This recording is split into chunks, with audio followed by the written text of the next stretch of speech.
there lived a chicken who would say, chick, chick, chick, chick. Well, we did have a lot. We had Gary Cooper, we had Loretta Young, and, of course, Ronald Colman.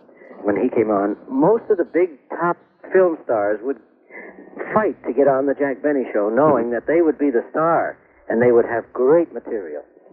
And they would love to come on the show. As a result, that's why he'd get some, we didn't have them as a on a regular basis, but he would get people like the stature of a Gary Cooper or Ronald Colman. And they just loved being on the show. Ladies and gentlemen, last Sunday, Steve Bradley, Jack Benny's press agent, forced Jack into having a contest. You listeners were asked to write in letters completing this simple sentence, I can't stand Jack Benny because. And believe me, folks, the letters have been pouring in. So let's go out to Jack's house in Beverly Hills, where the whole gang is helping Jack open the mail. Just look at all those letters. I don't know why I let Steve Bradley force me into this contest. It's only been on a week. I bet I've received over 1 million insults already. Jack, stop exaggerating. You haven't even received 500,000 insults. I have, too. Oh, don't be so egotistical. Never mind, Phil. Just keep sorting those letters. Mary, what are you laughing at? Here's a letter from a lady right here in Los Angeles. A letter from... What does she say? She says, I can't stand Jack Benny because he's got the only house in Beverly Hills without mice. If they can't stand him, how can I?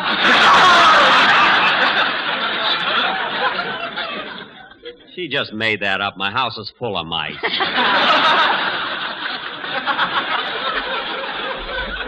So there, I won't give her a prize, believe me. Well, Mr. Benny, here's a letter from Senator Claghorn. Senator Claghorn? Yeah, he's on Fred Allen's program. Oh. What does the senator say, Larry? He says, I can't stand Jack Benny because he's so corny when he sits down to dinner he butters his ears. His ears, that is. What? That's a joke, son. Now, wait a minute.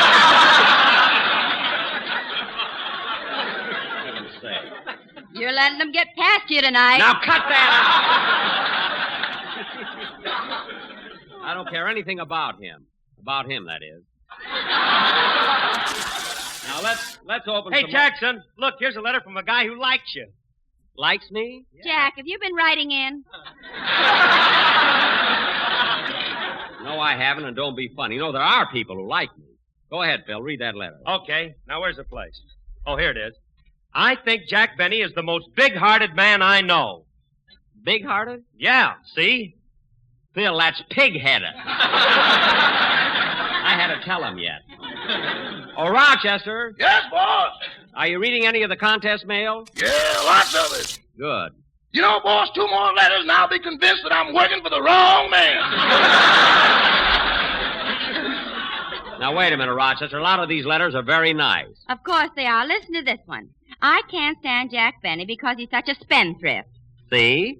Read that again, Mary. I can't stand Jack Benny because he's such a spendthrift. Signed, Sandy McGregor.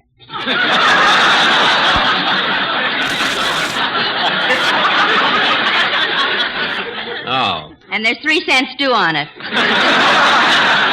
3 cents due. That guy's tighter than Don Wilson in an armchair. Now, kids, we've been all working pretty hard. Hello, Polly. Hello. Now, kids, I know we've been working pretty hard, but let's try and... Oh, boss, don't forget you got a dinner engagement tonight. Yes, I know.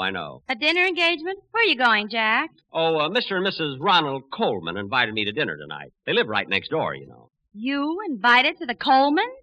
Yes, what's so strange about that? We've been neighbors for about 12 years. Of course, for a while, my success in pictures sort of came between us. You see, Coleman wanted the lead in The Horn Blows at Midnight, but they gave it to me. You see, at his age, they didn't want him to stay up that late.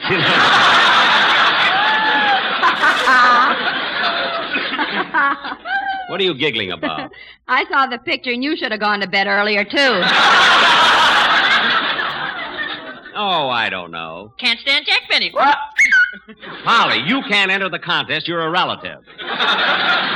Anyway, Mary, I better hurry. If Ronnie and Benita took the trouble of sending me an invitation, I don't want to keep them waiting. Hey, Jackson, look, you mean they sent you an invitation and they live right next door? Well, that's the dignified thing to do. You know, I think that dignified stuff is put on the way Coleman keeps giving out with that phony English accent. What are you talking about? Ronald Colman's English accent isn't phony. It isn't, huh? Well, I happen to know that he was born in London.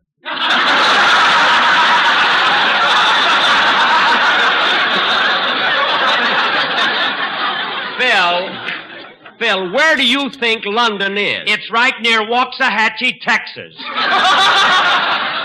Phil, I know about the London in Texas, but it so happens that now, see? Now there's a London in England. Oh, Lend-Lease, huh? Yes, we get it back in 1956. What a guy. Say, Jack, I'd like to see that invitation you got from the Colmans. It's right here in my pocket. And I wish Rochester would be a little more careful with the mail. Fortunately, I found it lying out on the back porch. Let me see it. Here it is. Dear Jack, glad to know you are safely back in America. Benita and I would love to have you for cocktails and dinner Sunday evening. We'll expect you around 8. Ronald Colman. There you are. But what does he mean, back in America? My trip overseas last summer.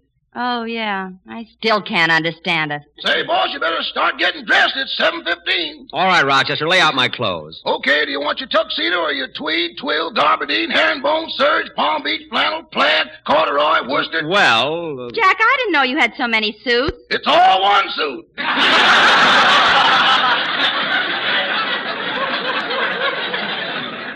One suit? Yeah, Taylor was here, left his book of samples, and Mr. Benny hates to see anything go to waste.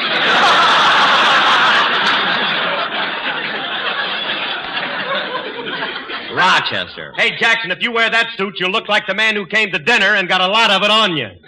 Don't worry about it. Rochester, the Colmans always dress for dinner, so lay out my tuxedo. Boss, you better not wear that tuxedo. It's awful tight on you. Never mind, I'm going to wear it anyway. Okay, but if you bend over, you're going to have a white Christmas.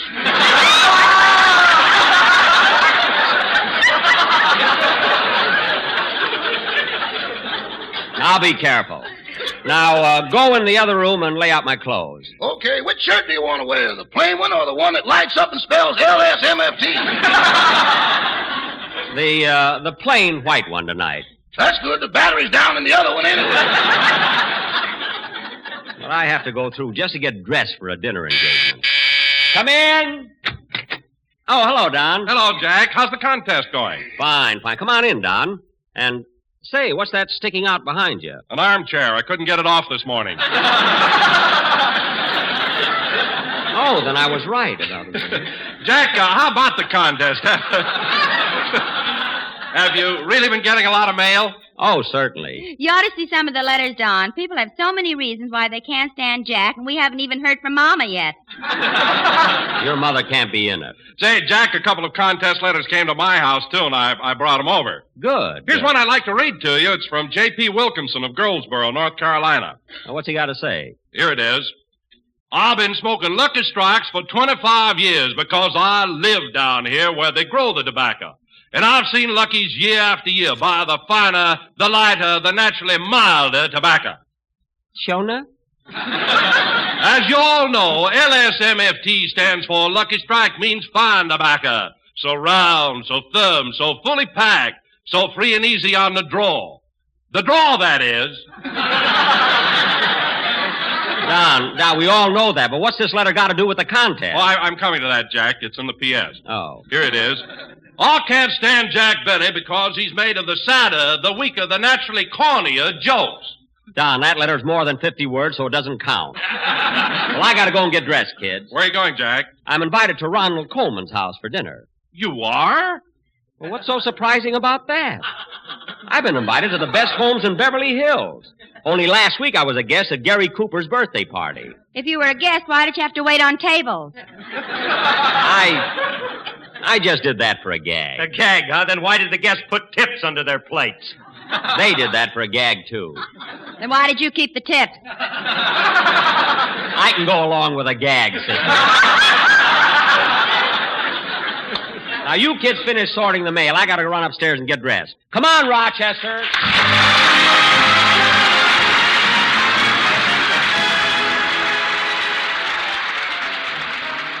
December 9th's broadcast featured the debut of two big-budget guest stars, Ronald Colman and Benita Hume. Ronald Colman, a classical dramatic actor, was at first reluctant to perform. He wasn't sure how he'd do in comedy. The idea for the couple came after a November broadcast. Jack always met with his writers and producers directly after the conclusion of each show. That evening, Jack said, "Wouldn't it be funny if I went over to the Colmans for a party and I wasn't even supposed to be there in the first place?" And just like that, they were paid $6,000 per appearance. Oh,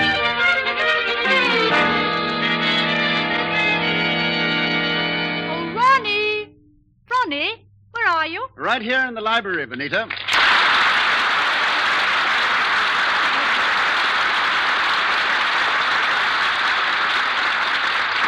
Hey, darling, shouldn't you be dressed? You know we're having a guest for dinner. A guest tonight? Who? Well, you remember? Jack Wellington from London. Oh, yeah. Yes, I forgot. Good old Wellington. Then you did mail him the note I wrote. No, I couldn't find the note anywhere. I think it must have blown out of the window. Well, I phoned him instead. He'll be here in a minute. Oh, splendid, splendid. Well, aren't you going to dress? Oh, no, not for Wellington. No, this turtleneck sweater is all right. He likes informality. Oh, well, then I won't bother either. I said, look, could you come and help me choose the wine for dinner? Yes, in a moment, dear, as soon as I finish this letter. Now, let me see. I can't stand Jack Benny because...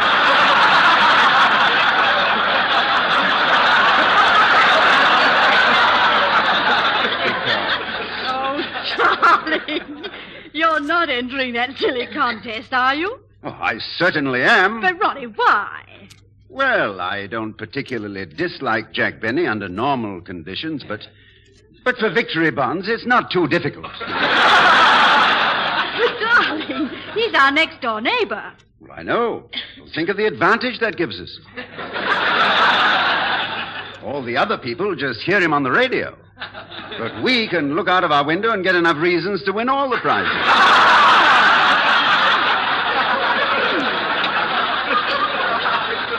Well, I suppose you're right. Well, just this morning I heard Mr. Benny shouting at that valet of his. What's the valet's name again? Oh, you know, it's the same as a city in England. Liverpool? No, Manchester. Oh, yes, Manchester, yes. Anyway, Mr. Benny was shouting at the top of his voice about his coffee being weak. And Manchester was shouting back something about he'd been telling him for years that you were only supposed to use the coffee grounds once. That's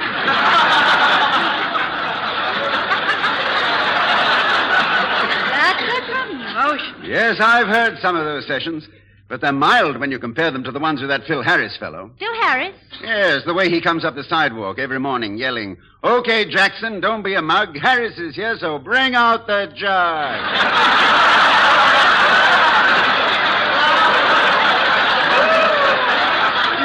What a remarkable fellow. Say, does he have some connection with Jack Benny's program? Oh, yes, I understand he leads the orchestra. Oh, he's a musician. No, he just leads the orchestra.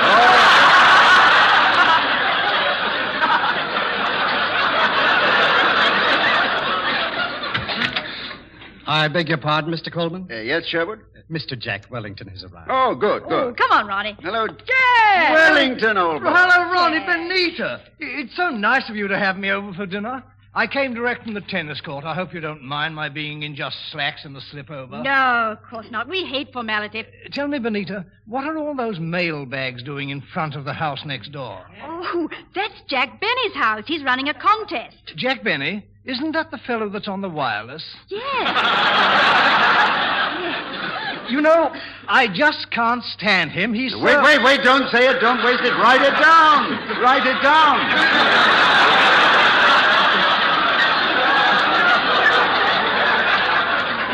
What? Well, that's the contest. Now, we'll tell you about it later. You Americans do have a peculiar sense of humor. Well, come on, Ronnie. Get behind the bar and mix us a cocktail. All right. I beg your pardon, Mr. Colman. Yes, Sherwood? There's a gentleman at the door to see you, sir. Here's his card. His card? Huh. Jack Benny, star of stage, screen, and radio. And will sing Oh Promise Me at Weddings. Has own tuxedo. Jack Benny here? Well, what in the world could he possibly want? Maybe it's about his lawnmower. Remember you borrowed it? Yes, but I returned it.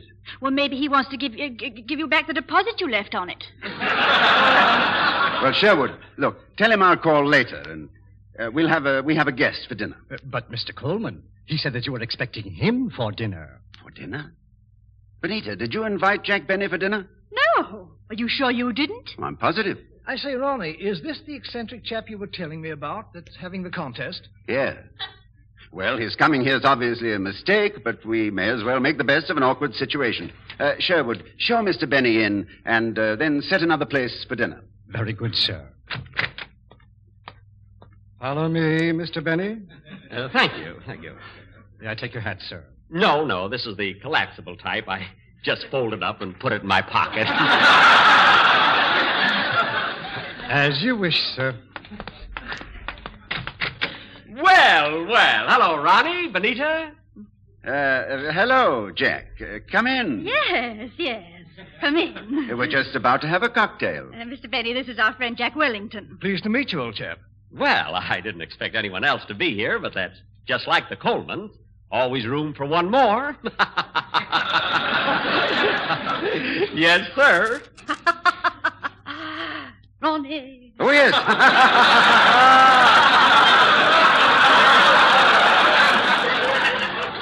Yes, sir. Well, the cocktails are ready. A toast. Benita, your health. Wellington, happy days. Benny, good luck.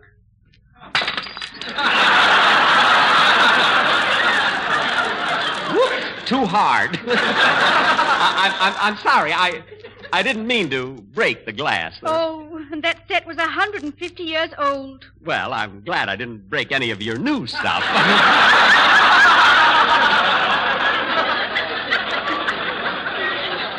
Well, I'll just sit here and read a magazine while you three go and dress. I'll wait. Huh? Oh, no. Jack, old boy, this is just an informal gathering. Oh.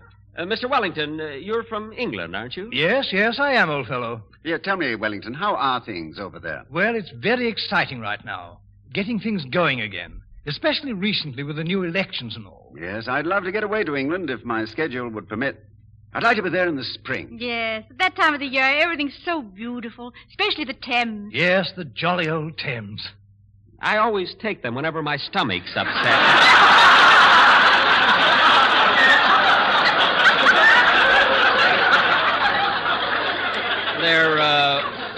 They're very good, you know. Benita, are you sure you didn't invite him? I'm positive, darling. Oh, Benita, I remember your suggesting that I reread Charles Darwin's Origin of Species. I found it even more elevating on the second reading. That's true in so many cases. I've just reread the H.G. Wells Anatomy of Frustration. Well, I'm rather a dull scholar. I'm just starting on the outline of history for the first time. Have any of you noticed the frightful mess little orphan Annie's in?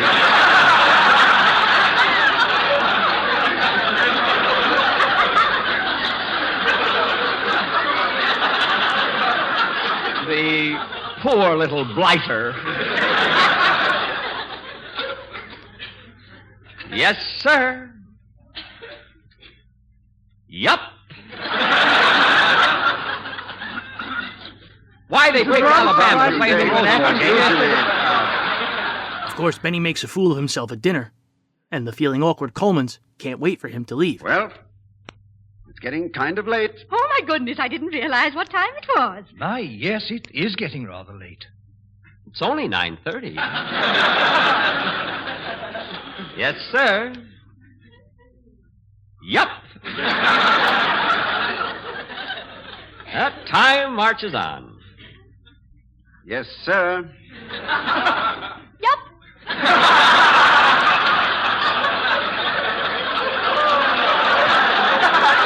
Well, I guess I better be running along. Time for me to go home. Good night, Mr. Wellington. Very happy to have met you. Good night, old boy, and with my luck, we'll probably meet again.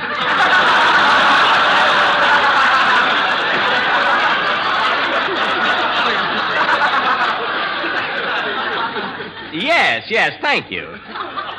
Good night, Benita and Ronnie. I had a lovely time. Thanks so much for inviting me. Oh, you're very welcome, I'm sure. Yes, we were happy to have you. Thank you. I'll show you to the door, Jack. Thank you.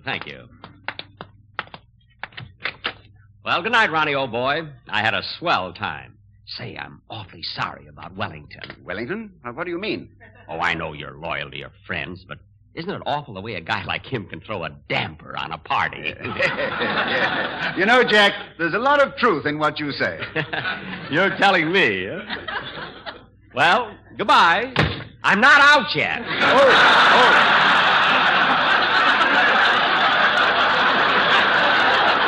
Pardon me. Well, good night, Ronnie. Good night. Yada-dee-da-dum, da-dee-da-dum, da-dum. Gee, they're nice people, the Colmans. Da-da-da-da-dum, da-dum. That Wellington seems to be a nice chap, too. Can't understand him just dropping in uninvited. Oh, well. Yada-dee-da-dum, da-dee-da-dum. Oh, darn it, I dropped my gloves.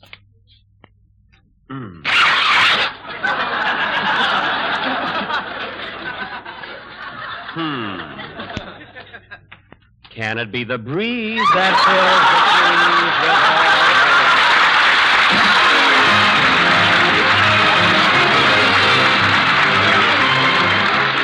trees with Jack Benny's show was really quite easy to do. I'm talking now from the actor's standpoint. Obviously, the writing was meticulous. Jack honed a lot of that writing. He sat with the writers a great deal. Mm-hmm. If it came down to a rock-bottom decision as to a joke in or out, it would be very often Jack's decision that made that happen. But for an actor, it was a very simple show to do. You'd go in, we'll say on Saturday, you'd read through once. Just sit down, read the script straight through, get up and leave, and you'd come back in on Sunday. You'd read once around the table, go and read it once on the mic, and that's all until showtime. Just that easy to do. So the whole thing was really right in there with the writing. It was that, and also that Jack knew his people, and they wrote for those people. Jack had a great thing that I don't think any other comic in the business had. If you were to pick up a Jack Benny script and read it, you'd say, well, wait a minute, where are Mr. Benny's jokes? Because Jack didn't do jokes. He did looks, he did takes, he fed, really, you, the actor around him. That's the way he conducted his show. The big jokes were in the hands of the people who surrounded him, which was most unusual. And it showed that he had tremendous confidence in himself. He surrounded himself with characters that people expected to hear also. As soon as he said, oh, mister, people said, oh, boy, here it comes. He's going to get it, you know? And if he said, excuse me, and the fellow said, see, he says, oh, boy, here it comes. Now they're going to do that routine. The people were in on it, and I think they enjoyed being in on it. I guess the fact that the show stayed on top all the years that it did proved that.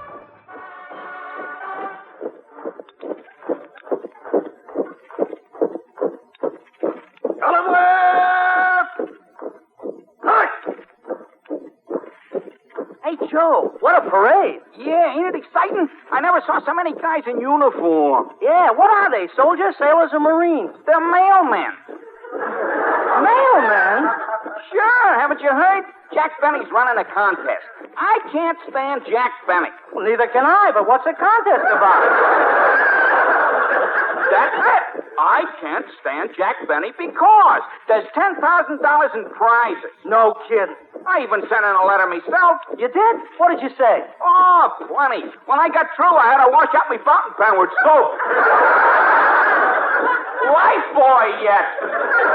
Hey, I'm going to call up my wife and tell her to write a letter to Benny right now. Wait a minute. Why don't you do it yourself? Oh, if my wife calls him half the things she calls me, she can't lose.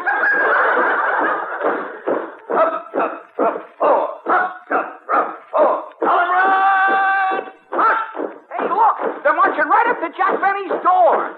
Benny!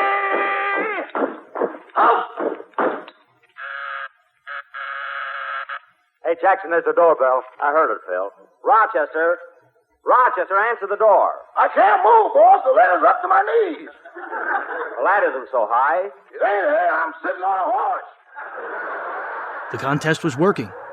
In December, the program's ratings climbed to a 24.8, its highest in 21 months. I'm coming. Gee, how am I going to get to the door with all those letters? In the mid-1940s, Jack Benny's program featured a lineup of some of the most quick-witted comics with the most well-built characters in entertainment. From the door, squeeze through the kitchen and bring me a glass of water. Eddie Anderson played Rochester Van Jones, Benny's incredibly popular valet, and one of the first African Americans to have a regular role on network radio. Joseph Kearns was Ed, the keeper of Jack's underground money vault. Child actress Janine Roos played Phil Harris's young daughter. Don Wilson was Benny's longtime announcer, while Frank Nelson played Benny's arch nemesis. If it wasn't Mel Blanc popping up, it was Nelson. Oh, are you the mailman? Well, what do you think I am with this pack on my back? An early Santa Claus?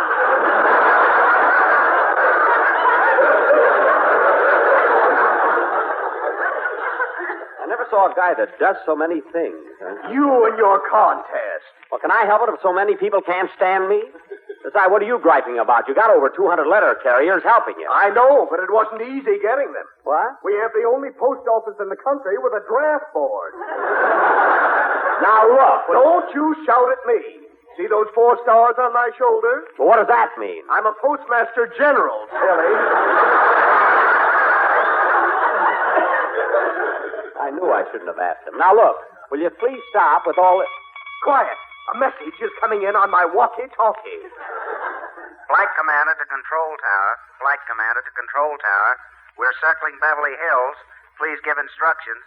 Over. Control tower to flight commander. You're approaching the target. Drop down to 500 feet. Open the bomb bay. Wait a minute. What is this? Airmail, you old-fashioned fool. He'd been on the air since May of 1932, and for almost that entire time, Jack Benny had been seconded by the sarcastic Mary Livingston, played by Benny's wife, Sadie Marks. During the 1945 holiday season, Benny also used his program to bring awareness to the social and economic issues created by the end of the war. His genuine nature, behind the scenes, always helped the public's perception for the causes that he was championing. Ladies and gentlemen, thousands of thoughtful and grateful Americans are giving Christmas presents to hospitalized servicemen this year. There's one important thing to think of in selecting a gift. It should be appropriate. How can we determine what's appropriate and what isn't? By consulting the camp and hospital committee of your local Red Cross chapter. They'll tell you what types of gifts will best fit the needs of the men. And please remember, if you're mailing the present, do it by December 10th or earlier, if possible. Jack Thank Benny you. will be back in just a minute, but first, here is my good friend, L.A. Speed Riggs.